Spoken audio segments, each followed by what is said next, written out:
Hello. Hello. हाँ भैया, कहाँ पहुँच लो? आगे पगली बार बार फोन करो ही तोरा कहलियो ने कि नवादा स्टेशन में पहुँच गलियो। 10-20 मिनट आओ लगता हो घरे पहुँच। हाँ 10 मिनट कह के तू 2 घंटा लगा दिल हो।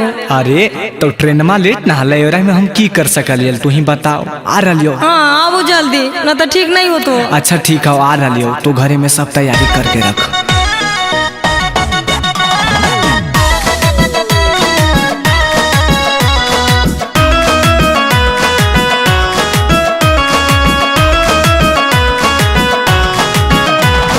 राखी बंधवाई भैया नहीं लेबो 2000। राखी बंधवाई भैया नहीं लेबो 2000। मोर क्रिया चाही हमरा सिकड़िया। मोर क्रिया चाही हमरा सिकड़िया।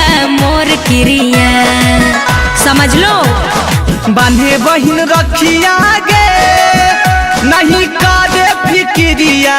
बांधे बहिन रखिया गे नहीं कादे फिक्रिया। तोर क्रिया देबो सोना के सिकड़िया।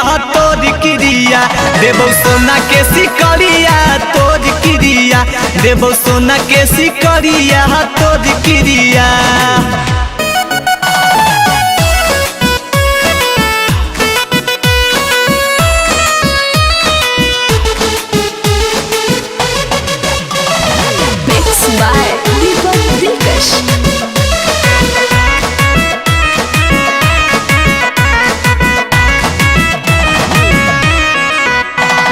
पिछलो बेरी कही के भुलाई गेलू भैया। देखे एगो सूट फुसलाई देलू भैया। बहाना नहीं चलतो। होबे नहीं नाराज हमर दुलारी बहिनिया।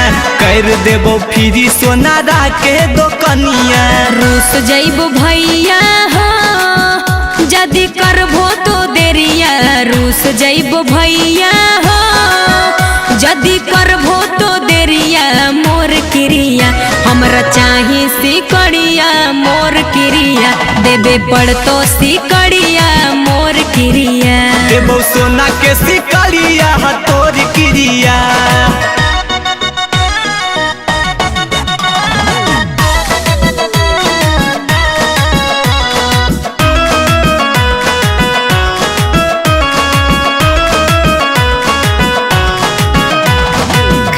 ऊपर मन से भरो हो भैया। हमें आज लेना दिल हो हमारा चीज कौन दामे।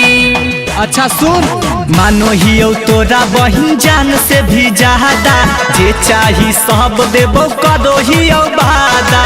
राहुल अमिताभ के बहिन लगतौ मदिया। राहुल अमिताभ के बहिन लगतौ मदिया। तोर क्रिया देबो सोना के सिकड़िया। तोर क्रिया देबो सोना के सिकड़िया। तोर क्रिया देबे पड़तो सिकड़िया। मोर क्रिया देबो सोना के सिकड़िया। तोर क्रिया देबो सोना के सिकड़िया। तोर क्रिया देबो सोना के सिकड़िया। तोर क्रिया।